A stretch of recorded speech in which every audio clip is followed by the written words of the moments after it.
This episode is brought to you in part by Museum of the Bible and its new worship experience, All Creation Sings, made in partnership with Creator.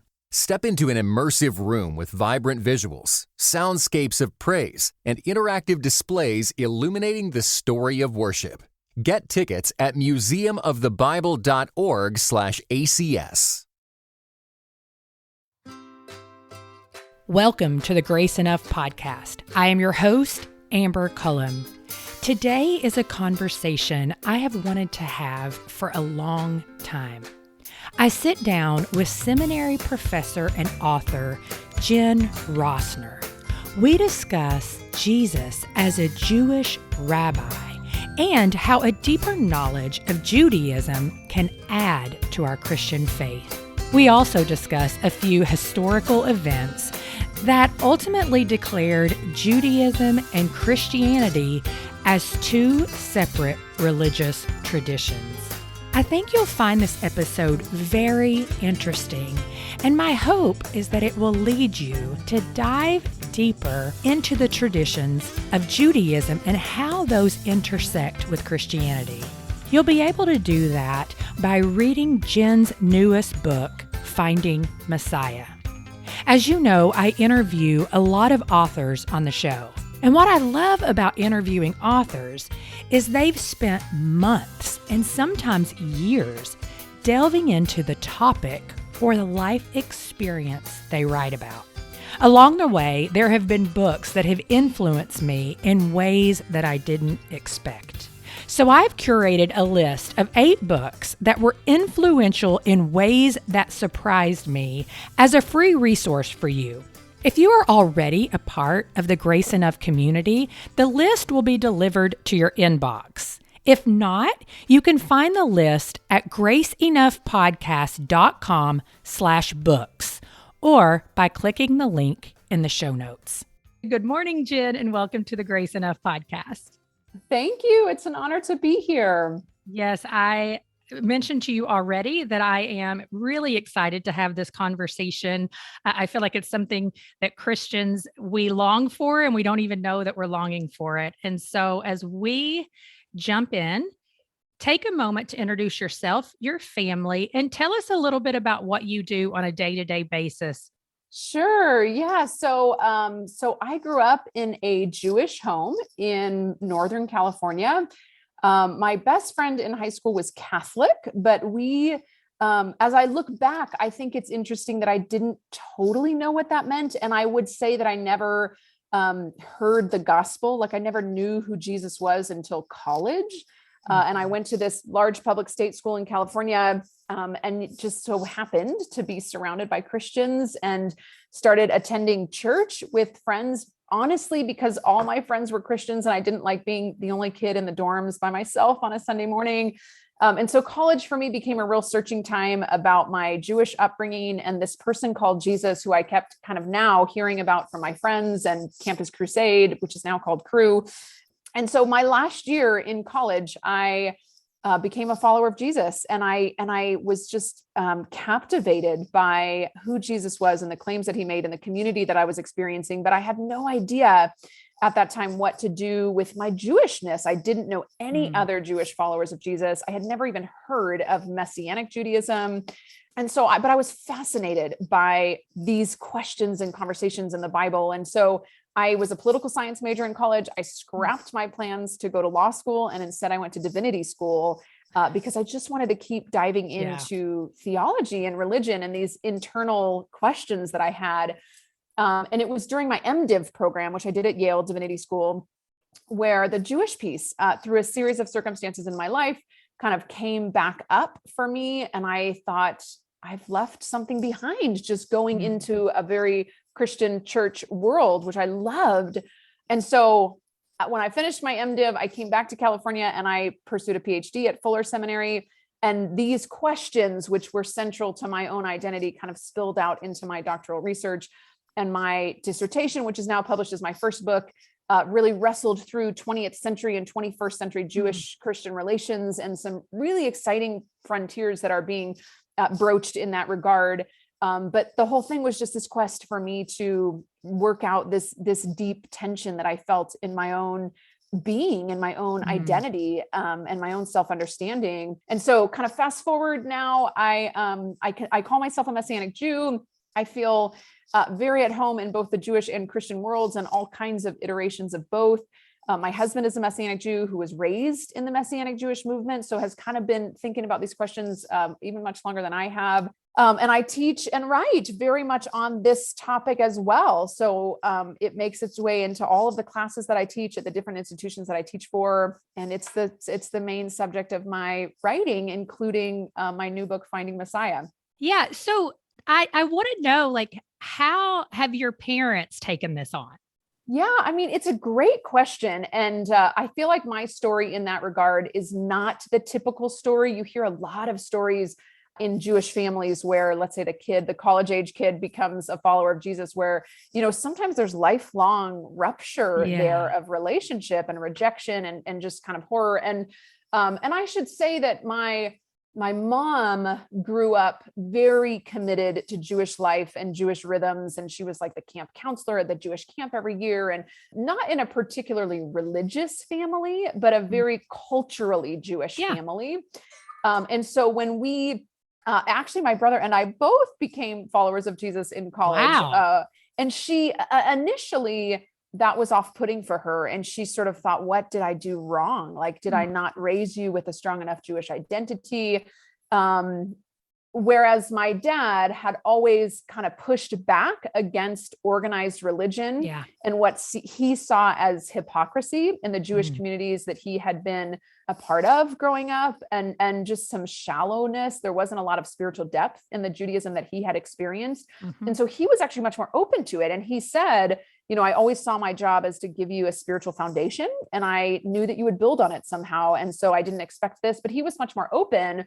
And again, through kind of a really amazing God orchestrated set of circumstances, my parents both ended up also becoming followers of Jesus. And so, wow, that's so unique. Yes. And it is definitely not the typical story for these kinds of situations. And so it's really meaningful to me that it's now something that my parents and I and our families kind of share together. And interestingly, at this point, my husband and I and our kids are much more kind of connected to Jewish rhythms, even than my parents are. My parents are more sort of at home in the Christian world at this point, although of course they still kind of hold on to their Jewish identity. So it's been interesting to see how that plays out over the years, but I've been so thankful that it hasn't been an ongoing source of tension in my relationship with my parents.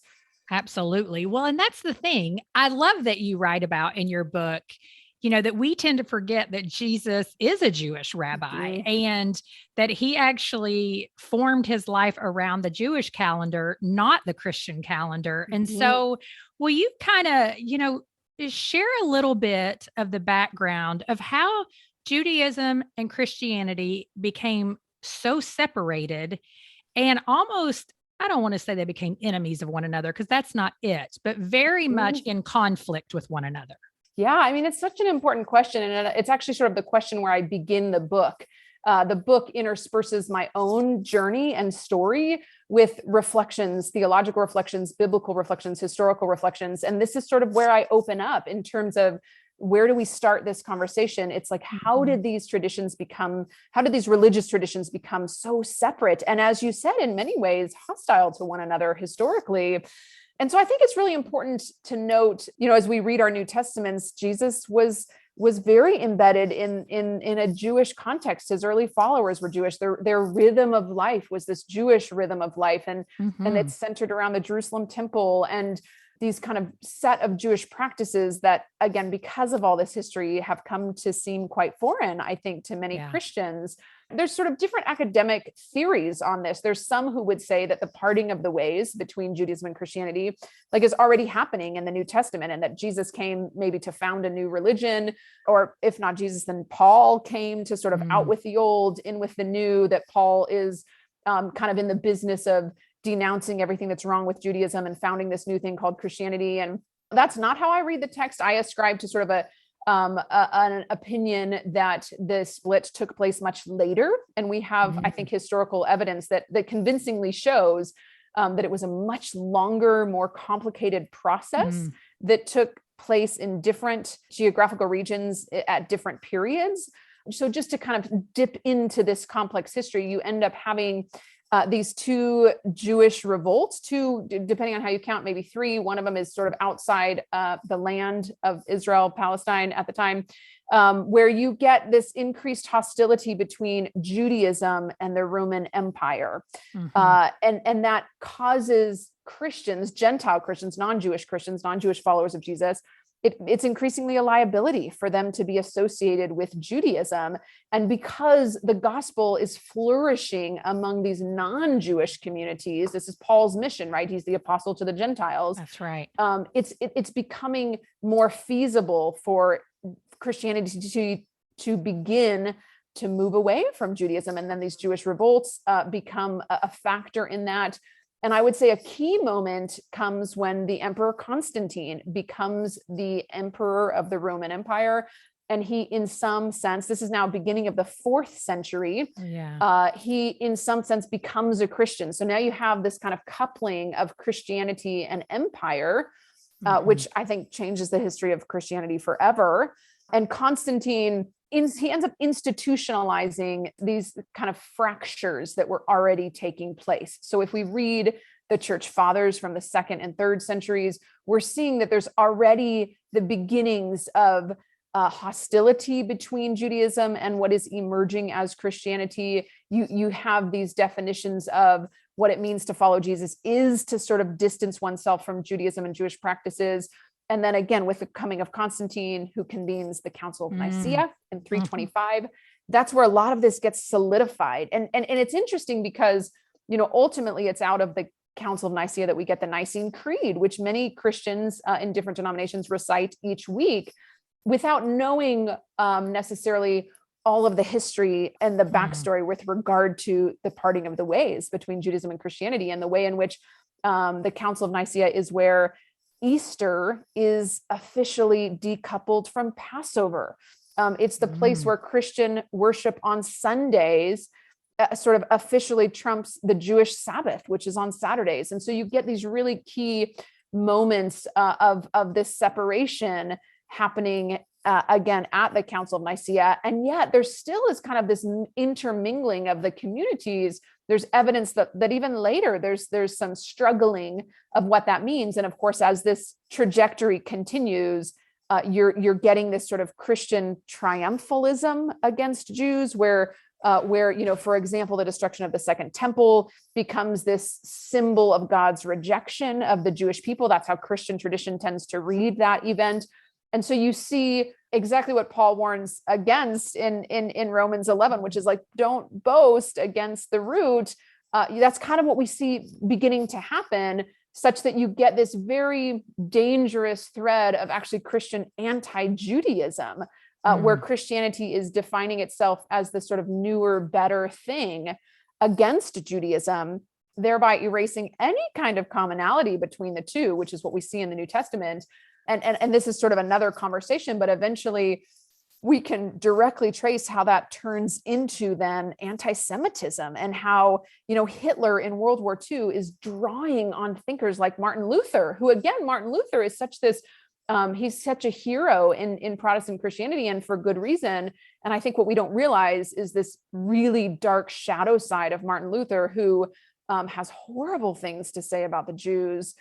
And as I said, his thought becomes, in some sense, the foundation for what Hitler will execute much later. So there's a very dark history there. But again, we can sort of zoom in on any one of these moments and see, wait, how did it become that these are entirely separate, religious communities and traditions that have had this very challenging, rivalrous history? I just hear you sharing all of the history, and it does make me think so much about how much, hindsight, we can see the big picture if we actually study it and pay attention to it. But in the moment, things could have looked very, very different than what we're being taught now. Yeah. And that kind of applies to a lot of things, not just the hostility between Judaism and Christianity. But I will say, in your book, Finding Messiah, It's a journey into the Jewishness of the gospel, and you help the reader to really understand our roots, our Jewish roots, and how that really does set the stage for our Christian faith and practice. And Mhm. so, will you share a few of those roots that are really, I mean, there's so many. That's why people should buy your book. But share a few of those roots that are really foundational for us to understand, to know, and to cling to. Yeah, I mean, the book is sort of structured around topics in each chapter. So, for example, there's a chapter on the Sabbath, which we just sort of alluded to briefly, and the way in which the Sabbath functions in Jewish life and community and always has. It's sometimes surprising to realize that the Sabbath is like one of the 10 commandments, and it's actually the longest of the 10 commandments. And that just goes to show that it's always been a cornerstone of, as I said, Jewish life and community in a way that shapes the Jewish people. There's this kind of famous saying that says, the more than the Jewish people have kept the Sabbath has kept the Jewish people. The Sabbath has sort of preserved this people as a community, as a distinct, identifiable community. And it also says so much about how God created us, and I think it speaks so strongly into our culture of productivity and efficiency and, all these things that sort of make us tick and that can also be our downfall. And so pressing into what Sabbath has always meant to Jews, I think helps us understand this bigger story of what it means to be God's people and what that looks like and what it looks like to live into this commission and calling as the covenant people of God. I mean, in the book, there's also, a chapter on Paul and the ways in which, again, we just sort of briefly alluded to this, the ways in which Paul has traditionally been understood, especially since the Protestant Reformation, where we've had this sort of Lutheran reading of Paul through the lens of Martin Luther. And ways in which now you have these different understandings of Paul, whereby Paul wasn't the great champion of Christianity over against Judaism. In fact, scholars who are saying Paul never left Judaism behind. Paul was a Torah observant, dedicated Jew until the day that he died. And so how does that change our understanding of the New Testament? If Paul isn't trying to do this out with the old, in with the new, here's everything that's wrong with Judaism, and that's why Christianity is better, sort of agenda. And I'll just mention one more example.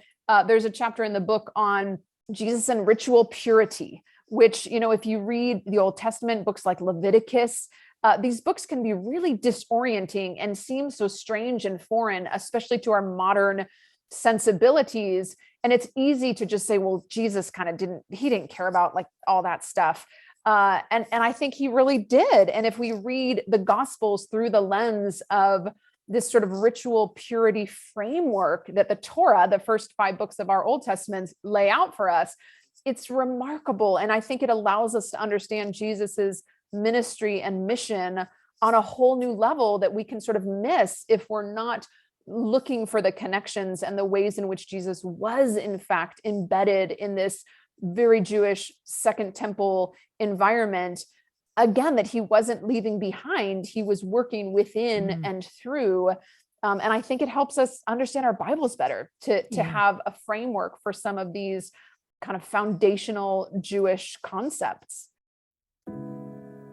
This episode is brought to you in part by Beyond Ordinary Women Ministries, which prepares Christian women for leadership. At BOW, we believe that every woman is a leader because she influences someone. So, whom do you influence? Do you mentor a woman? Serve in the workplace? Or do you lead a small group, teach the Bible, or even lead an entire ministry? No matter who or how many you influence, our free online resources will help equip you. Our videos, podcast episodes, and articles from experienced women leaders will encourage you and perfect your leadership skills. They offer wisdom for dealing with ministry pitfalls, current biblical issues, health for your own soul, and insights for shepherding others well. In addition, BOW offers Bible studies designed to connect women of multiple generations. They provide a challenge to both women new to the Bible and those wanting to dig deeper. Be our guest and browse all of our free resources and low-cost Bible studies at beyondordinarywomen.org.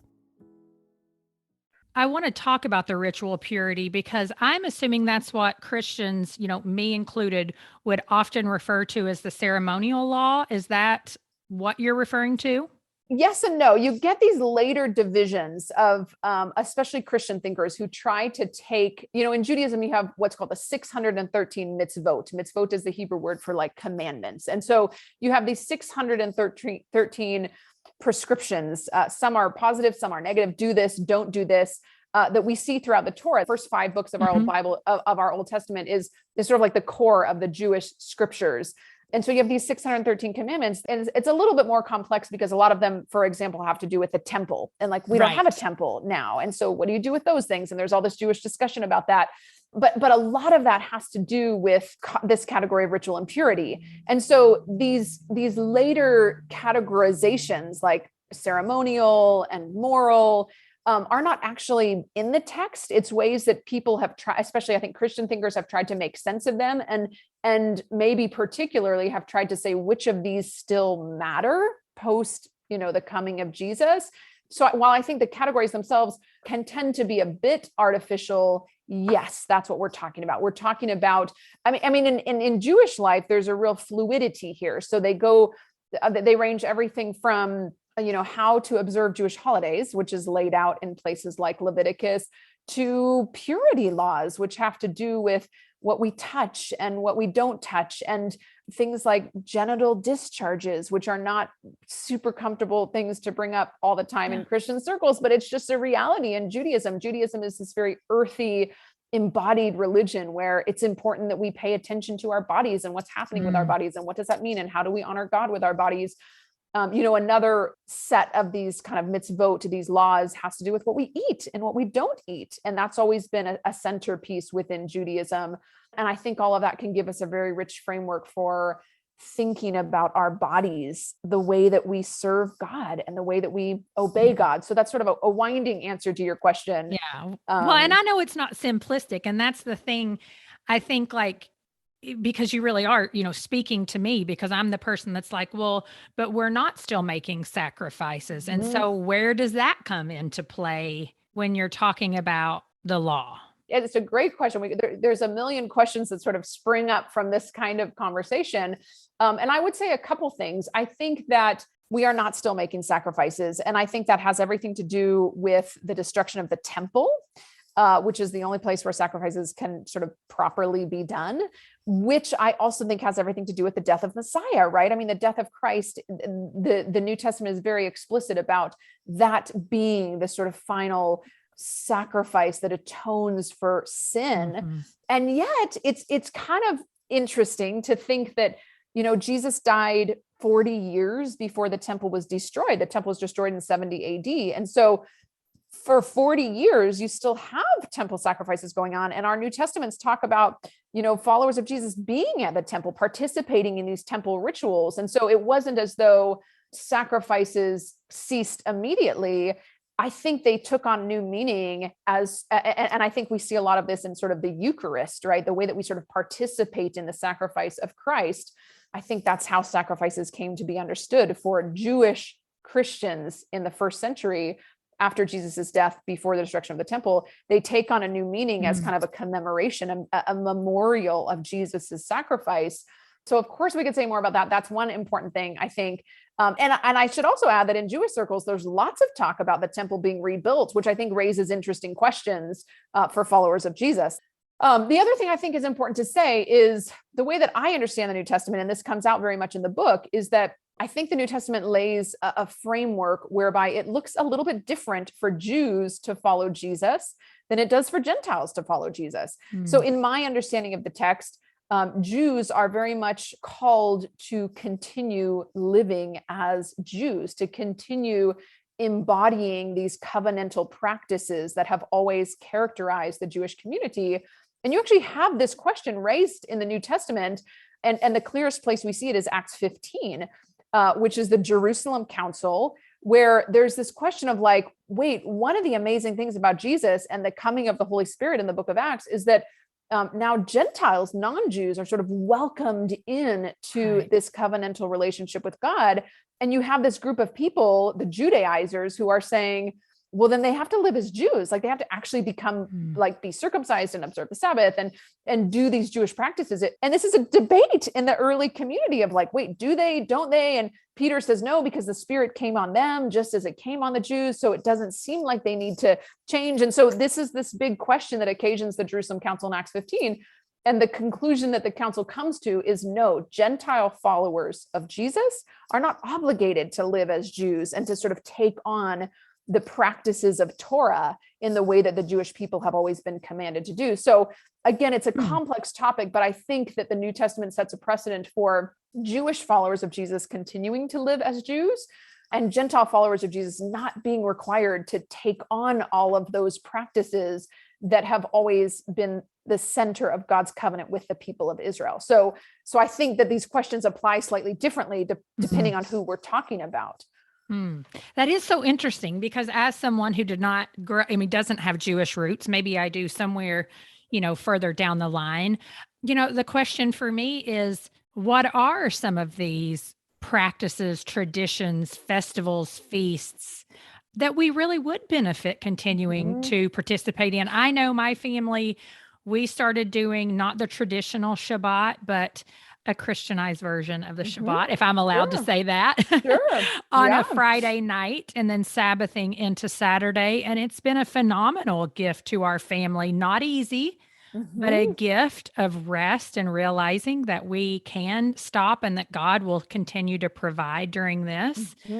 But, what are those things that you really feel like we could enrich our walk with Christ if we continued to participate or began participating in? Yeah. Again, a great question. I think Sabbath is a really fascinating topic to talk about in this regard, because, the Sabbath, as we're saying, has been kind of the centerpiece of God's covenant with the people of Israel. I don't regularly encourage Christians to practice Sabbath in the same way that Jews do, but I think that there's so much to be gained from sort of looking at almost like a Sabbath ethic. Like, what does it mean to take a day where we stop and where we, for religious Jews, we don't use technology, we don't drive our cars, we don't spend money, to sort of disengage from commerce and the hustle bustle of our lives and our societies for a day.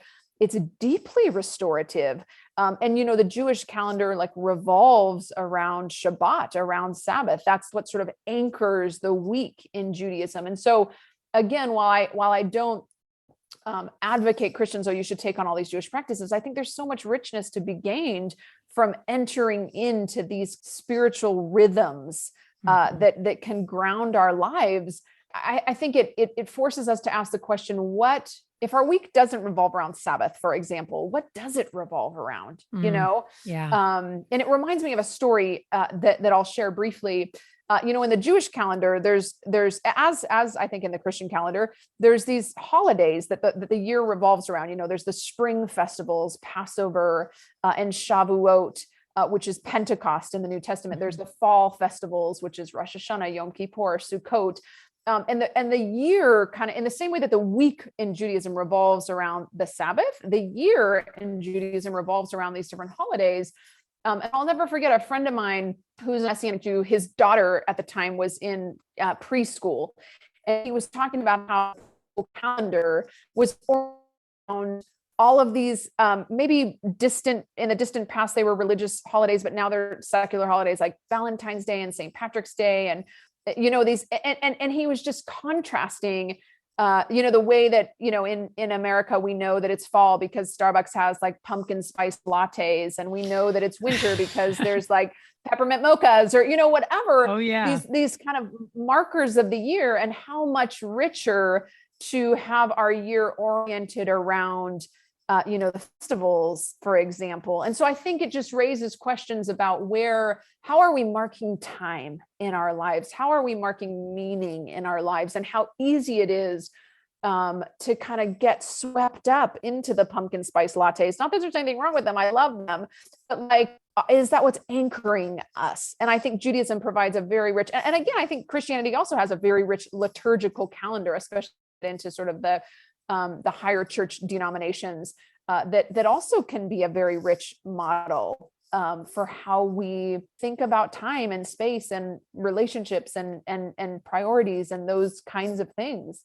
Well, and I think too, when you say it in that way, we hear Christians, myself included, talk about not being conformed to the world. Mm-hmm. And one of the best ways to not be conformed to the world is to have intentional rhythms. Mm-hmm. Whether that's you're a Messianic Jew or, like you said, looking more at the liturgical type calendar, it can become binding if we choose that, or it can actually become something that sets us free from the world's patterns. Mm-hmm. Yes, absolutely. And so I think that's a good way to sort of get at what I'm trying to say, which is that I don't think that all Christians should go and start living as Jews. I do think that every Christian has something to learn from the covenantal contours of God's relationship with the people of Israel, which is what we read about through our Old Testaments. I mean, not that Judaism today is the same as Judaism in the Old Testament. It's changed a lot, and it's had to, and there's a lot of history there. So I think we can't quite say, well, Jews, are doing the exact same things that they were in the Bible, and yet at the same time, we can just learn about God's design for what it means to be the covenant people of God, which I would argue that Jews and Christians sort of together make up the covenant people of God, by paying attention to these kinds of rhythms, by paying attention to, what God instructs us to do and not to do with our bodies, by paying attention to the things that Jesus himself prioritized, that I think we get a clearer perspective on the more that we understand Judaism. So pressing into that context helps us to understand, I would argue, what it means to follow Jesus.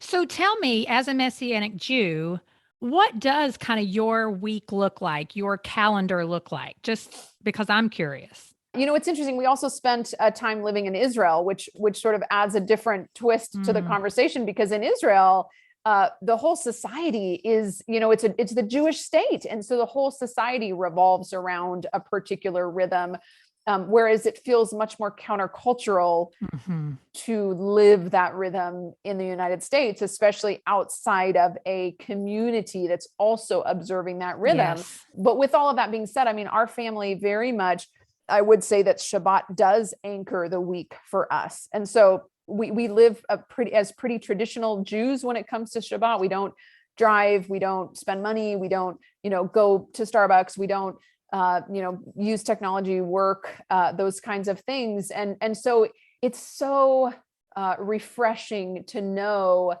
that whatever did or didn't get done during the week, whatever happened during the week, we always know that we're going to have this day as a family to kind of set those things aside and detach from them. And sometimes it's hard to do, right? I want to just keep writing the book. I want to keep writing the article. I want to keep, doing what I'm doing. And yet it helps to say, no, like this is what everything else revolves around for us. And just for our kids to know that there's that time that, where we're not distracted in the same way. We're not rushing from one thing to the next. It's a really meaningful day of family for us. And I do have a conflicted relationship with it at some points. I mean, it's not as though it's always bliss all the time, but it's a relief knowing that it's there every week waiting for us. And like I said, in Israel, most stores and restaurants are closed on Shabbat in Israel. So you really kind of feel it as a society. In the United States, or elsewhere in the world, I feel like it's much more, as I said, kind of countercultural. And especially when I was single, that was the time when people were like, going out and meet somebody. Yeah. Like that Friday night, right? Like that's when we go out. And so it was a real tension for me to try to be pressing into Jewish practices, but also like, I don't want to be sitting home by myself, while everybody else is doing these fun things. So it's certainly, it's not always easy, but like I said, it's been deeply meaningful for us. Well, and I think that raises just another question because I know even when we practice Sabbath, it's like, well, how do you deal with birthday parties? How do you deal with this and that? But my question for you is, how do you really combat that yoke of legalism that can easily slip in, not just to someone who decides to practice traditions of the Jewish calendar, but to any of us who follow certain religious practices? Yeah, another like really great question. I mean, I think on one hand, Christianity has kind of going back to the history we were talking about earlier, this history of hostility between Christians and Jews. I think Christians have been all too likely to sort of slap this label of legalism on Judaism without realizing two things. As you just said, Christians are just as likely to become legalistic about things as Jews are. Absolutely.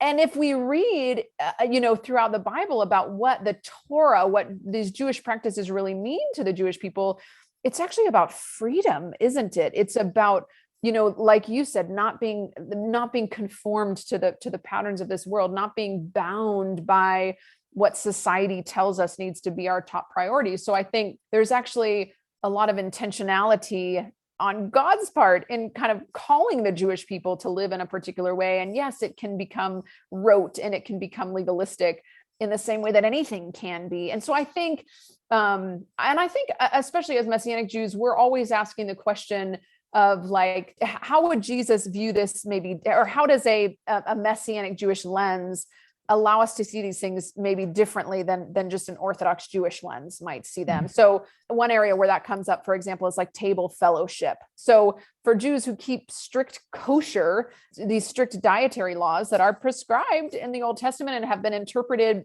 by the Jewish community ever since, it can really limit the ability to go to people's homes and eat with people. And so we say, like table fellowship is a huge, cornerstone of the New Testament and of this community of Messiah. And so we're not going to go into someone's home and eat pork or shellfish or things that we feel convicted not to eat, but we're going to prioritize table fellowship over division on that aspect. So I think there's always this constant discerning that takes place that is different than saying, well, Jesus just did away with all that stuff, and now we don't have to worry about it anymore. And I think that, I think this is one of the reasons that the religious leaders in the New Testament are frustrated with Jesus, because he is kind of pushing the envelope a little bit. But I always want to say, it doesn't mean he was wholesale throwing these things out. I mean, as we mentioned briefly in the book, there's this chapter on ritual purity, which is one of those areas where it's very easy to say, well, look, Jesus totally disregarded it, which I don't think is what he was doing. I think if anything, he's kind of reining back in practices that had gone a little bit astray. And he's bringing forward this narrative of God's covenant with his people, whereby now you do have this incredible inclusion of Gentiles in the covenant with God, which is what I think that is a theme of the New Testament that does require us to sort of always be thinking about, especially as Messianic Jews, like how does our Jewish practices, how ought they look different than mainstream normative Jewish practices. And there isn't a one size fits all. I think it's a case by case, discernment. I know. And we just want the 10 steps to be a Messianic Jew. I mean, I'm as guilty as that as the next person, right? Like I need the formula, but like most things, it is not a black and white. Instead, there's a whole lot of gray. So if someone who is a Christian is listening to this and saying, I'm really interested in Messianic Judaism, not just becoming that's not what I mean, but just the practices, or maybe they want to start to observe Sabbath. Where would you tell them to begin? I mean, I think one of the things that I think for me sort of undergirds or stands as the backdrop of all of these questions and conversations is just the relationship between Jews and Christians, which has been a very complicated relationship. And I think for Christians, there's been things lost along the way in terms, as I've said, in terms of our understanding of Jesus and his mission and ministry, in terms of our understanding of Paul, in terms of how we read our Bibles, in terms of this larger story of God's covenanting with human beings and how that's played out historically and in our lives and will, in the future. And so I think part of it is just making space for Jews and Judaism in our thinking about these things. I feel like because of this parting of the ways and this kind of layering of division that we get, I would say, and I would say of the Christian students that I teach, it's not very common that Christians would think about a particular kinship with the Jewish people, or that Christians would have it as like a go-to to say, well, how does the Jewish community think about this? How does the Jewish community think about sin and the fall? How does the Jewish community think about marital relationships? How does the Jewish community, and so I think part of it is just this larger issue of understanding that Jews and Christians are fundamentally related, and that history has tried to undo that. And I don't think it can. I think our identities are forever bound together. And so a part of what I would want to do on just a more almost an abstract level is encourage and maybe challenge Christians to just make space for some of these conversations, and to realize that Christianity actually kind of grew out of God's covenant with the people of Israel, and how can it once again renew that connection that has been very much lost. So more than a set of concrete recommendations, I would want to say, what's our orientation to God's covenant with the people of Israel? Does it matter in terms of how we understand ourselves as Christians? Does it influence our perspective on Jesus? So just this larger conversation about God's covenant with Israel, which I would argue has everything to do with the work of Jesus and the Christian gospel in ways that have been lost over the centuries. And I think anywhere that you dip your toes in, whether it's, a kind of Sabbath practice, or learning about Passover as we celebrate Easter, whether it's, learning about the Jewish holiday of Shavuot when we think about Pentecost, both in the New Testament and in, church calendars today, these kind of connections that have been lost, but that I think shouldn't have been lost. And I think Christianity has a lot to gain, and Christians have a lot to gain by pressing back into those.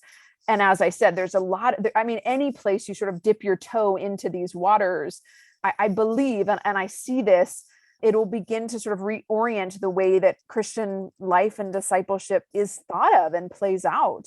Yeah. Well, and so as we close out here, that's a good question to end with, which is, how have you experienced your relationship even with Jewish people?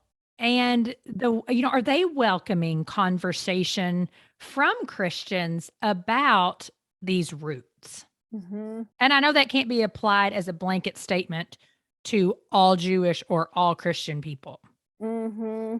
I guess where I would start answering that question is, we live in a remarkable era with regard to Jewish-Christian relations. I mean, really, really incredible. And a lot of this kind of comes to fruition post-Holocaust and post-founding of the modern state of Israel, when Christians are beginning to have kind of begun to scratch their heads anew, number one, about what went wrong in Christian theology. Why is it, how is it that Christian theology in some sense laid the foundation for Hitler's ideology? I mean, that's a big wake-up call.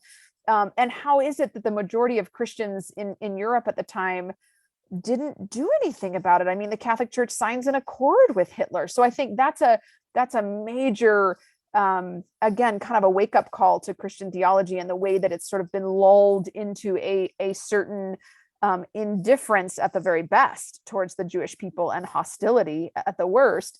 And then also the foundation of the modern state of Israel, which comes in the immediate aftermath of the Holocaust. And it reminds Christians, and again, this is a chapter in the book, about the significance of the land and the way that the land of Israel functions in God's covenant with the people of Israel.